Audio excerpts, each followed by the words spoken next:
Hey guys, and I'm sorry, I'm underneath the Goodwill, and I do want to talk for a bit. Right now I'm working on a video for for my channel. Well, but then I'm gonna, after that video's done, I'm gonna make Animation News Wrapped Up on Star Wars Evil for seasons 2, 3, and 4. But although, do I ever have a opportunity of doing this in the podcast on Spreaker? Yes! As a matter of fact, I do have the time to talk about this show. Well, actually, season 4, I just want to say that is the amazing that's an amazing season I've watched. Continuation of Eclipsa and with her situation with Globgor, and the Muni has fallen in the hands of a bigger evil. And of course, the ending I was expecting, but I didn't see coming. Sorry for the background noise, everyone, but I got a right now I got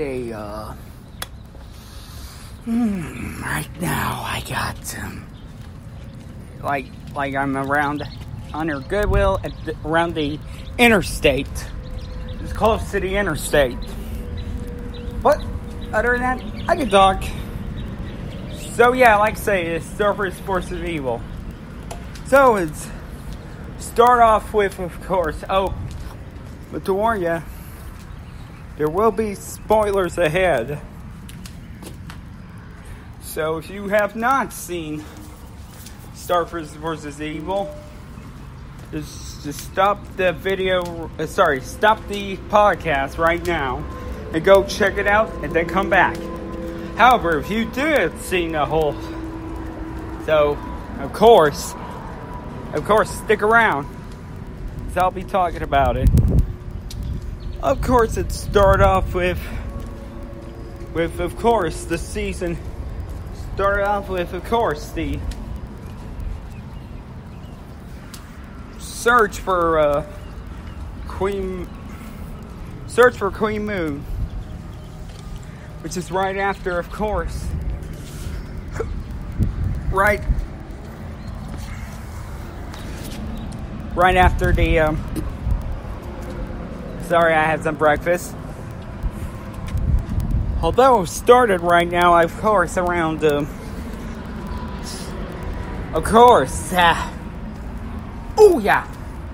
started around Muni and River and Star and Marco are looking for Moon, who is nowhere to be found. So you look at the fortress, but although there was a pie, well, of course, that's what first of the arc that's been cleared up, the mystery of Queen Moon. Which is, of course, like I say, that this is, of course, like I say, that I'm going to be, but I couldn't remember.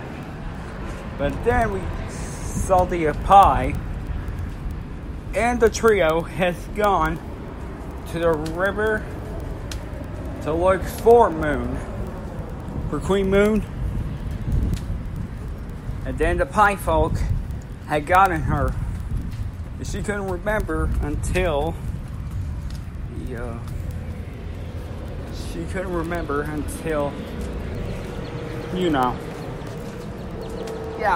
until the song had started singing. And they know each other. And of course, like I say, that was the plot. But if you think that they're, if they would say, people say they would start a band, but other than that, of course, I do want to say, of course, it's just my opportunity for it. But Queen Moon and King Ripper have left the kingdom, which is now Eclipsa's castle.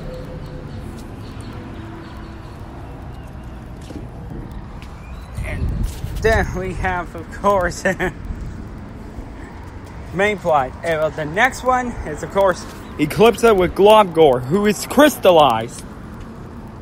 If Romulus, and I thought Eclipsa would be evil. That's what I was expecting to be. Evil, and then Romulus, like she tried to, when she transferred her bodies with Romulus, and she had tried to be, trying to free her husband.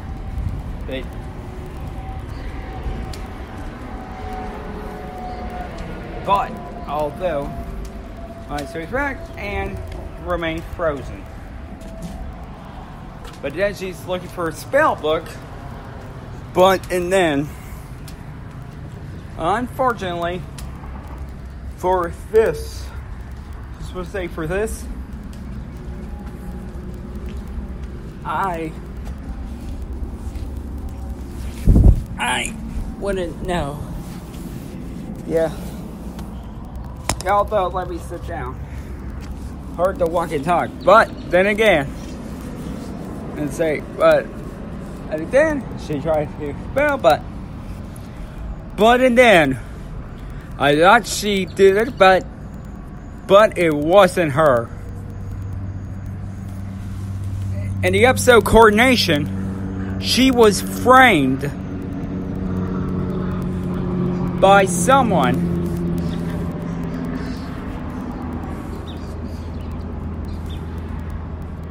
Yep, like I say, she was framed by someone in an Eclipsa.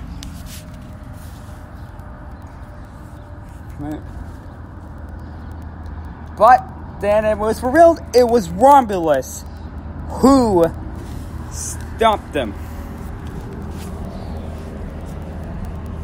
And although the other of the plots, but the main plot, of course, is of course the situation with Mina and the Silurian warriors. The Silurian, of course, Queen Siluria, mother of Eclipsa,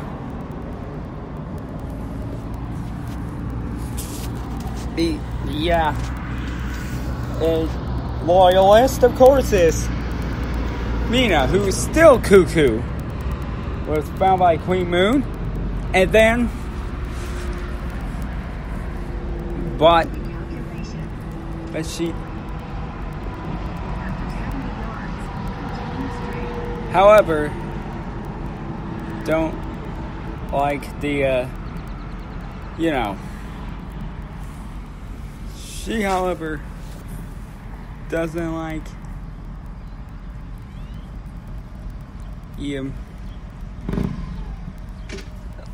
oh, sorry for the background, but like I say,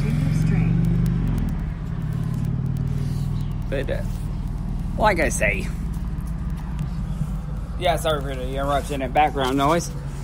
But although it was revealed that the Magic High Council were behind the transportation situation. The transportation situation, like, they can't go through a dimension. So what do they have to do? They have to go to the to the nether realm. She was influenced by magic, which was like, of course, magic. And everyone was insane in the membrane, insane in the brain, because of that magical effect. And there's no window, but then the dark magic, it's got into unicorns, transformed them into evil psychotics. But then they got there. And although, if that situation is dire, the quartet team of Marco, Star, Tom, who is now an ex-boyfriend of Star, and Jenna, who everyone hopes to end up with Tom, were separated. Well, okay, 3 were separated. Tom's nowhere to be found. We saw we see Marco in the lint. And of course, Star was in a broom closet with Doop Doop, the broom, who is voiced by Justin Roiland, who is famous for Lemon Grabbing, Adventure Time, The Time Traveler, and Gravity Falls, and he's also the voice for both and the creator of Rick and Morty. And then Jenna ended up in Eclipse's castle. But, and then Eclipse is at a battle for her life because Amina was the one serving them. But I sense a defection as Hekapoo don't like the idea of Mina. And then of course,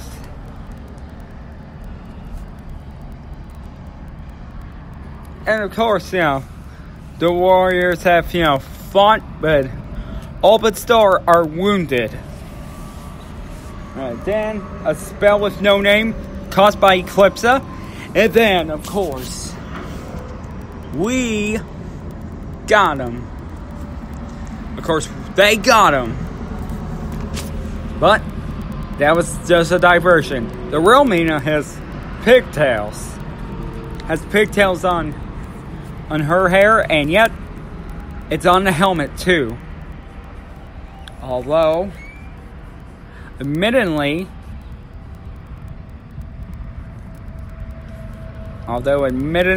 we got Star and Marco, but that they got away. But that's a subplot. I'm just focusing on the main plot first, and then, like I say, with of course, the moon just tell Eclipse she's got to surrender, and everything will be over. The surrender of throne to Moon, but other than that, but then Star found out that Amina, the one working for her, she forces the Solarian army. And then Eclipse surrendered. But Mina would say otherwise. It just wanted to arrest the people who support the monster civilization. And then she tried to kill them with Solarian sword. Or should I say execute them with a Solarian sword. But saved by, I called it Hekapoo, who defected from the Magic High Council.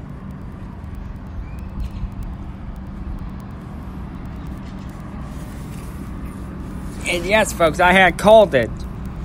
Hekapoo defected. They went to the multi-tavern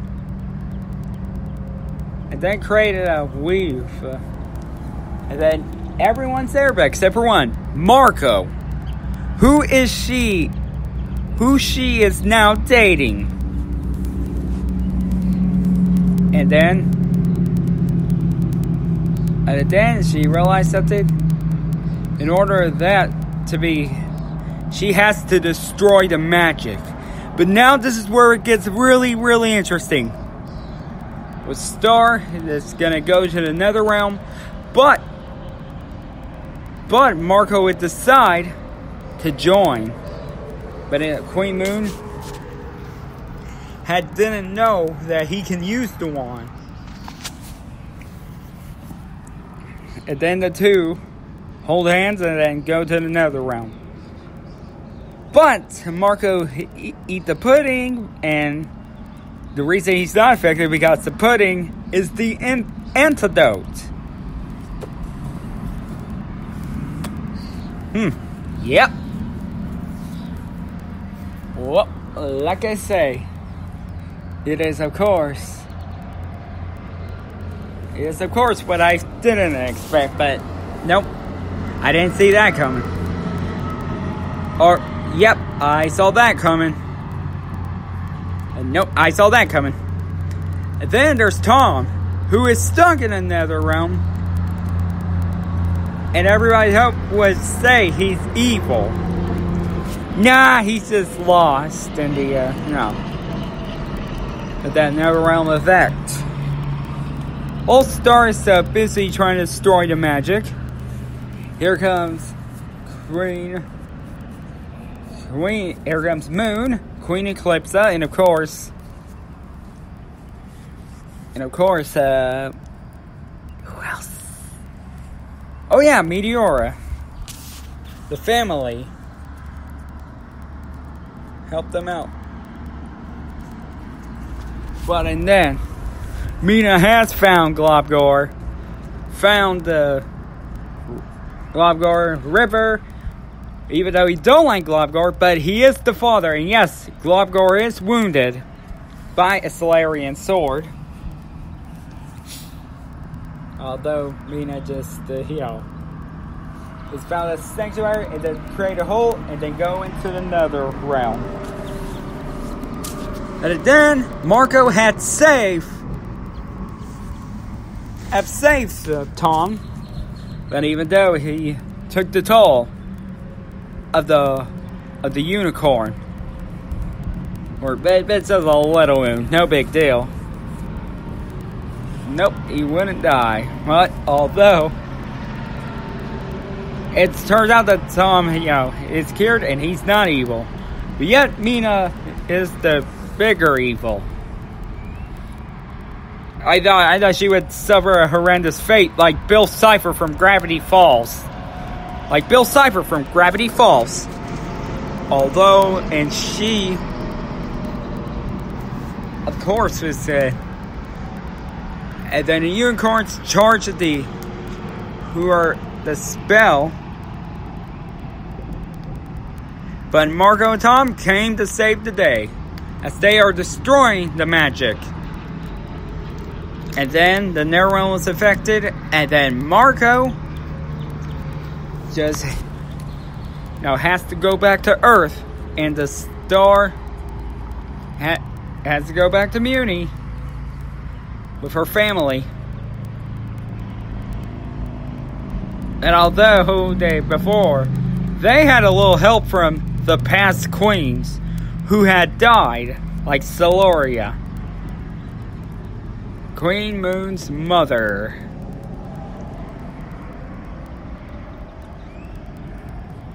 And everybody else.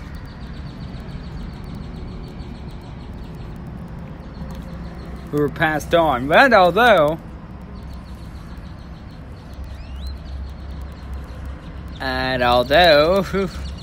Star just decided to go back to the Nether Realm, the Moon just worried that Star may not come back. Although they did come back and Star don't care if it's magic or not. No, it's Marco didn't go back to Earth. He didn't care. And she doesn't care either. She said magic or not, and Marco finished with we belong together, you know? The subplot, which I like. I actually love. Then, we saw Star unconscious. On an alligator. And there's Boone and wait a minute. What happened here? They have the marks of the cards. But now they're gone. And then River came in and hugged his daughter. But although Mina back to normal and the Solarian army are back to normal, insane again. Well, except for Mina, she's insane. And the guy who, with the yada yada berries, who was turned to stone by saying yada yada. Sorry, you know. Effect, you know. Went with Mina into the woods. Although Star may be a hero of the monsters, it brought peace. And although the rest of them are fine, like Ponyhead, Pigeon King, and nobody died, right? What? Wrong. Oh, wrong. Not everyone survived the wound. Well, only one had died. And then Kelly got back.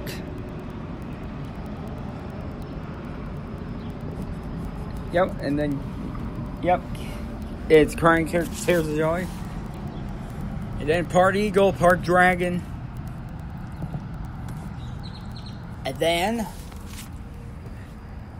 that Pigeon King is still alive. What about the High Commission Council? They're DAF. Dead as finished.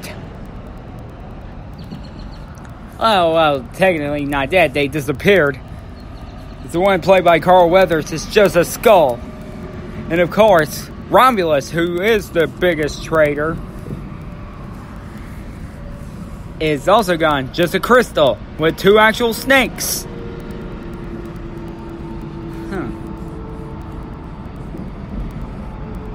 Yep, and then Tom came again. Oh, man. Here we go again. But nope, they are not going back as dates, you know?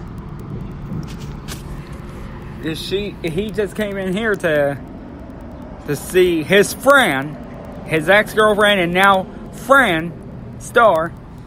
They come outside, and there's a portal. And now we get back to Earth with, of course, with the DS's, with the parents, Raphael and Angie, and his baby sister, Mariposa. The newborn Mariposa. That's not weird. She's the only character that didn't cry. Just being so cute. You know, she may be subplot, but she's the cutest baby, just like Meteora. And Lily Loud.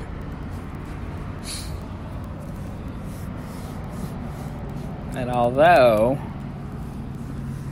Jenna's also alive, and she's also back on Earth, but then she died. But fortunately, it was only for 60 seconds, so he can go see Star. You have the portal, but he has Star. And then Jackie, Lynn Thomas, and Chloe, his new, her new gal. Well, if you guys want to confirm it, but I still think they're best friends. And her best friend, Chloe, of course, says it's a gas leak, but it's not. And he is also going to need Jackie's skateboard.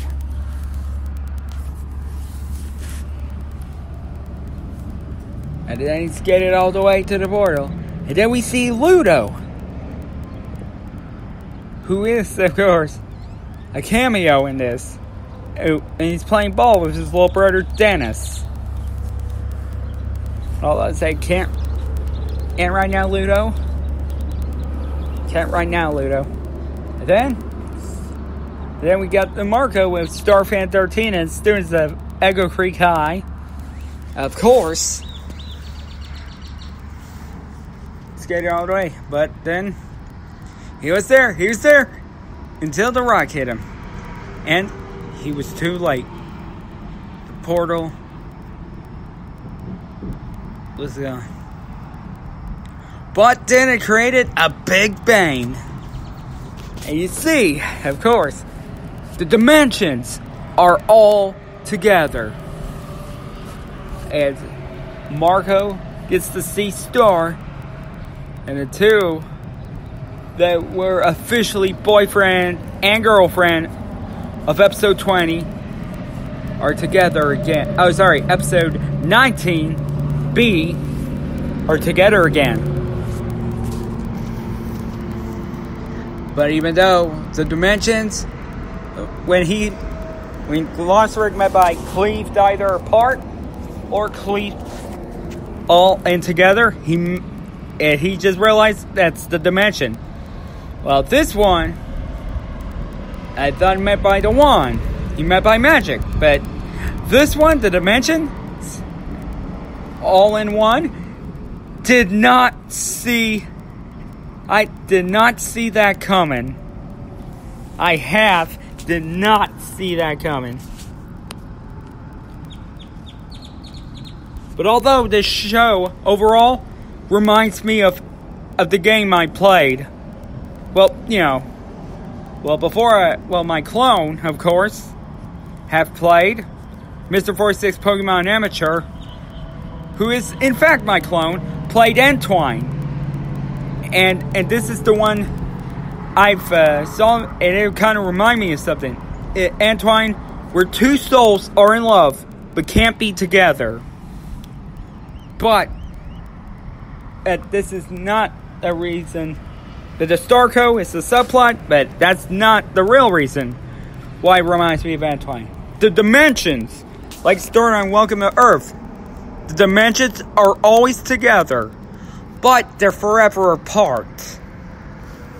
They are, in fact, forever apart.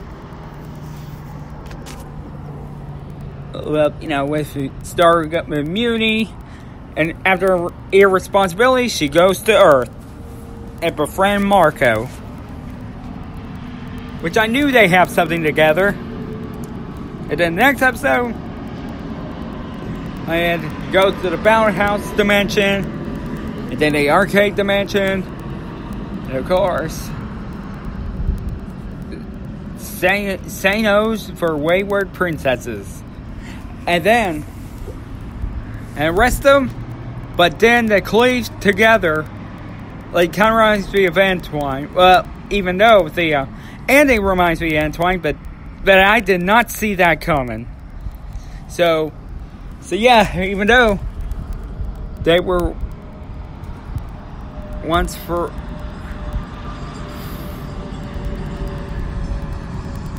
Yep. Even though they were once forever apart, and now they are always together. And that's what I say that this one, that the whole show reminds me of Entwine. Alright, other than that, guys, just want to say, of course, that's where I'll be ending the video.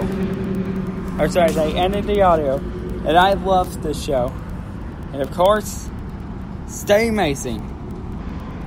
Oh, sorry, that's a diversion, but like I say, other than that, thank you, Darren Nefsey. You have created something, of course, but yet I also like the subplots, of course, of the birth of Mariposa, even though short, Even though it was short, she's just a little cute little thing. She always has been. And then we have Starco, which is a major subplot. And of course, with Tom and Stark broken up, and of course Kelly and Marco became breakup buddies. But yep. And yeah, that's who. It was never about the Blood Moon Ball. And it was never about Beach Day. It was revealed that according to the right way, which was Marco Winch has feelings for her because the first time they went to Earth. Well, first time Stark went to Earth. And then, of course, Stark wanted him to love her because she loves Marco. Yep. Well, hopefully we don't have to get a Joni Loves Chachi spinoff if you catch my cold. Yep. But other than that, just want to say, alright guys, that's going to do about it for my thoughts on Season 4. I will do an animation news wrapped up, but after the video I created. But like I say, alright guys, that's going to do about it. And I will see you guys. I will see you guys in the next one. And of course, time for me to do animation news wrapped up under my real name. But other than that, thank you guys, and I will see you guys next time.